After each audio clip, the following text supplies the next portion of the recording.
आज मैं आप सभी के साथ स्वाति की स्टोरी शेयर करने जा रही हूँ। स्वाति, जो कि आज 40 वर्ष की हैं, वो काफ़ी टैलेंटेड लेडी रही हैं। वो कहती हैं कि बचपन से ही वो स्टडी में काफ़ी अच्छी थी। म्यूज़िक और डांस जैसी कलाओं में भी उनकी गहरी रुचि रही है।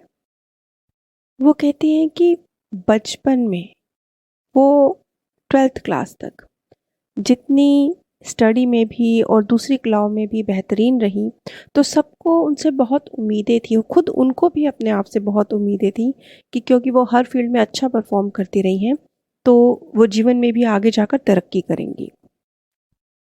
जैसा कि ज़्यादातर टैलेंटेड बच्चों से माता-पिता को उम्मीद होती है, लेकिन इसके विपरीत स्वाति के साथ ऐसा नहीं हुआ। स्वाति बताती हैं कि मैं स्टडी में भी अच्छी थी, तो मैंने कई जगह पे गवर्नमेंट जॉब्स के लिए और दूसरी जॉब्स के लिए भी ट्राई किया।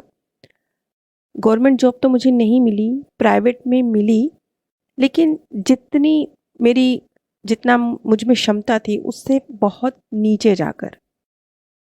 बल्कि उनकी बचपन की बहुत सी सहेलियाँ, जो पढ़ाई में उनसे काफ़ी पीछे हुआ करती थी, आज बहुत अच्छी कुछ तो सरकारी जॉब्स कर रही हैं और कुछ प्राइवेट में भी अच्छा कर रही हैं। दूसरी तरफ अगर स्वाति की बात की जाए, तो स्वाति कहती हैं कि हर फील्ड में, जबकि बचपन में वो काफ़ी अच्छी थी, लेकिन बड़े होने के बाद ना तो उन्हें वैसे जॉब्स मिल पाई, और जब जैसा कि वो डांसिंग में काफ़ी अच्छी थी, तो उन्होंने कुछ क्लासिकल नृत्य भी सीखे और उनके थ्रू कुछ आगे करने की कोशिश करी, तो भी उन्हें सफलता नहीं मिली। जब उन्हें जॉब्स नहीं मिली, तो जो उन्होंने कथक और भरतनाट्यम जैसे कुछ कलाएँ उन्होंने सीखी थी, उन्होंने उसका एक स्कूल भी शुरू किया, लेकिन वो भी बहुत जल्दी उन्हें बंद कर देना पड़ा, क्योंकि ज़्यादातर जो बच्चे उनके पास आते थे, उनको इस तरह के क्लासिकल डांस में रुचि नहीं होती थी। उसके बाद स्वाति ने पार्लर खोलने की भी कोशिश करी, लेकिन वो बिज़नेस भी उनका चल नहीं सका, बल्कि उस बिज़नेस में तो उन्हें काफ़ी नुकसान भी उठाना पड़ा।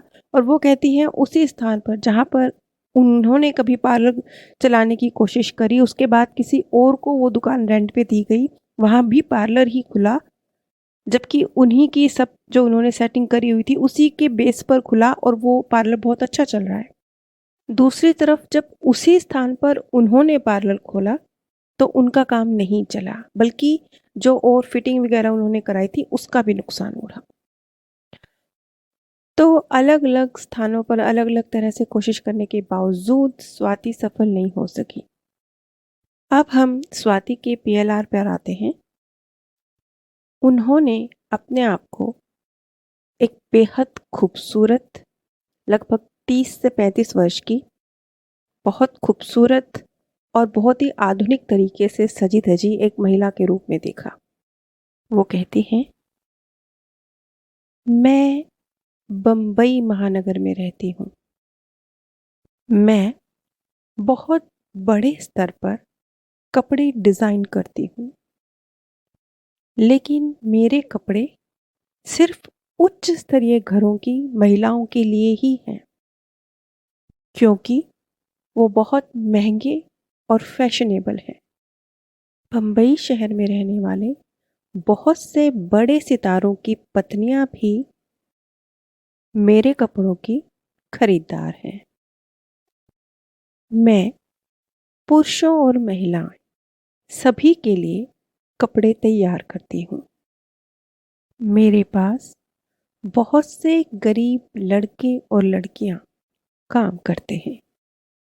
जिस प्रकार से स्वाति जी बता रही थी, उससे कुछ ये चीज़ स्पष्ट हो रही थी कि शायद वो पुराने समय में, जिस समय पे ड्रेस डिज़ाइनर तो हम नहीं कह सकते क्योंकि उनका कॉन्सेप्ट तो बहुत बाद में आया है, लेकिन फिर भी फैशन तो हमेशा से सब लोगों की ज़िंदगी का हिस्सा रहा है। ख़ास तौर पर जो उच्च स्तरीय वर्ग है, फैशन उनकी ज़िंदगी का हिस्सा हमेशा से रहा है। हाँ, गरीब वर्ग एक समय पर सिर्फ तन ढकने के लिए कपड़े पहनता था। स्पष्ट रूप से स्वाति जी ने किसी का नाम नहीं लिया, लेकिन समझ में आ रहा था कि शायद वो जो फ़िल्मों का शुरुआती दौर था, जब लोग थोड़ा-थोड़ा इस चीज़ की अहमियत को समझने लगे थे, फैशन के लिए एक छोटी-सी जगह बननी शुरू हुई थी, शायद ये उस दौर की बात है। अगले दृश्य में वो कहती हैं, मेरे पास बहुत सारे टैलेंटेड लड़के और लड़कियां काम करते हैं। अगले दृश्य में वो बयां करते हैं,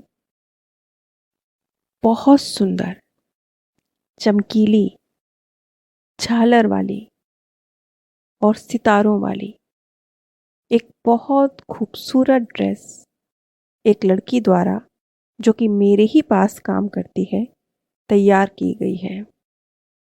वो एक बहुत यूनिक और नए स्टाइल की ड्रेस है, जिसका कलर कॉम्बिनेशन देखते ही मंत्रमुग्ध कर रहा है।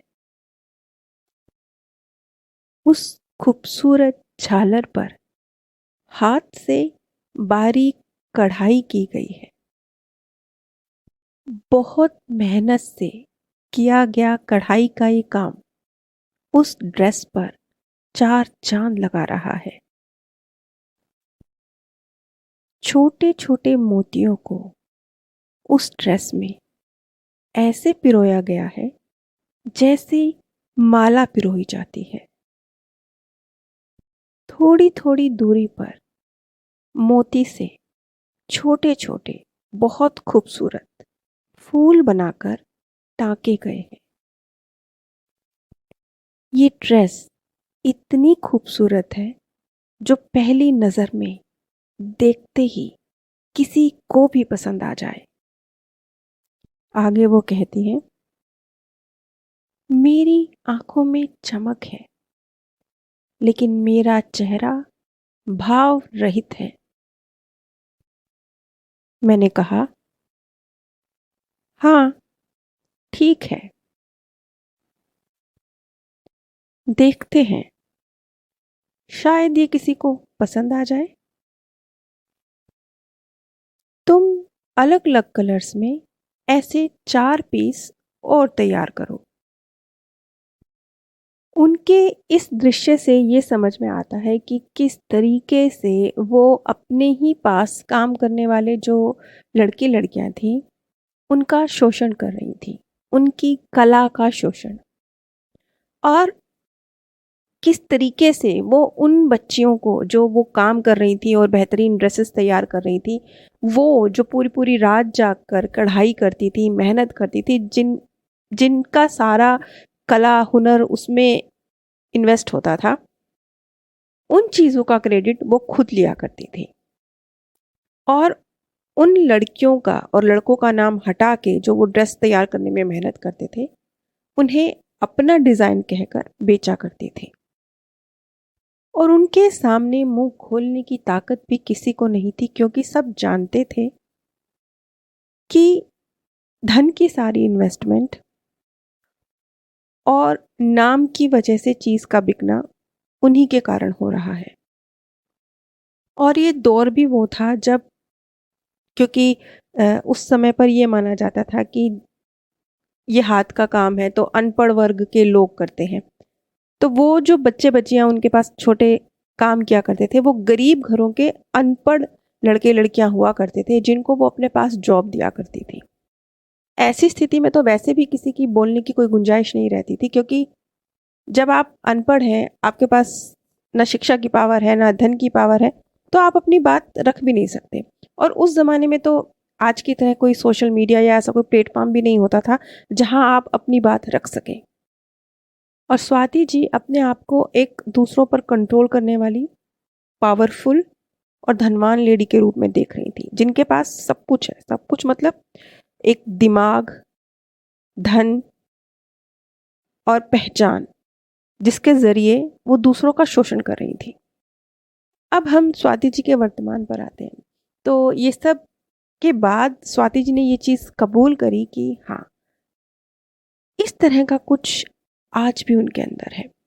जब उनसे पूछा गया कि क्या क्या है, तो उन्होंने कहा कि बहुत छोटे स्तर पर, क्योंकि जैसे वो कहते हैं कि उनकी देवरानी और उनके ऊपर जैसे घर के कामों की या किचन के कामों की जो जिम्मेवारी हुआ करती थी, तो अक्सर उनकी देवरानी के ऊपर वो सारे घर का खाने का बोझ डाल के, और जब कुछ अच्छा बन जाता था तो उसमें थोड़ा सा अपना कंट्रीब्यूट करके उसका क्रेडिट खुद लिया करती थी।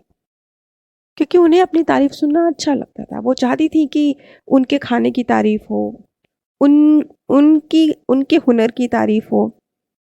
तो इस तरीके से और भी कई उन्होंने ज़िक्र किए कि हाँ, कहीं न कहीं बचपन से उनके अंदर ये चीज़ रही है कि वो सामने वाले की तारीफ बटोरने के लिए जो किसी और का क्रेडिट है, किसी और का हक है, किसी और की कला है, किसी और की चीज़ है, उसका क्रेडिट भी खुद लेने से बाज नहीं आई हैं। ये उन्होंने कई बार इस पैटर्न को अपने जीवन में रिपीट किया है।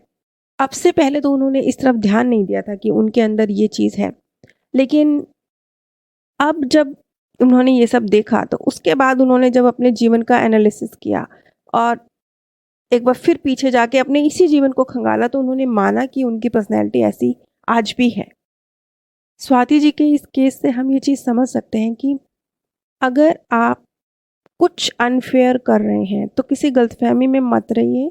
ये मत सोचिए कि कोई देखने वाला नहीं है, किसी को क्या पता चलता है, हमने प्रॉफ़िट कर लिया, मैंने किसी और का क्रेडिट ले लिया, मेरी पहचान बन गई। एक कुदरत का कैमरा लगा हुआ है जो आपको नज़र नहीं आता है लेकिन वो लगा हुआ है।